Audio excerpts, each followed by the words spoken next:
আমি তুরাগ নদীর পাড়ে হাঁটতে গিয়েছিলাম।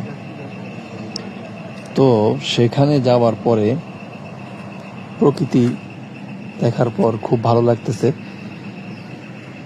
বাবার সাথে হাঁটতে গেছি, প্রকৃতি দেখতেছি। তো ওই দিনটা ছিল মানে এমন একটা দিন যে মাছ অটোমেটিক চলে আসতেছে নদীর পাড়ে পাড়ে। শুধু এই নদীতে না, আমার মনে হয় সব জায়গাতে চলে আসতেছে। তো হঠাৎ করে দেখলাম যে এই মাছগুলা তারা উঠে উঠে ফালাই দিতেছে এবং বাড়ি দিয়ে মেরে ফেলতেছে।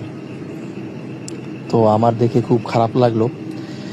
প্রকৃতির জিনিস ভাই, সৃষ্টিকর্তা সৃষ্টি করছে, কিন্তু আমরা সেগুলাকে গুরুত্ব না দিয়ে সেগুলাকে মেরে ফেলতেছি ভাই। এগুলো প্রকৃতির জিনিস।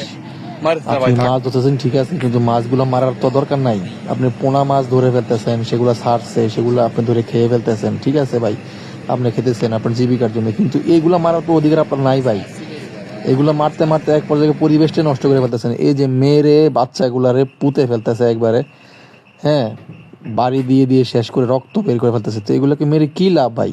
এগুলো শেষ কোথায় ভাই? আমি এগুলার প্রতিকার চাই ভাই, এগুলাকে না মেরে একটা কিছু করার।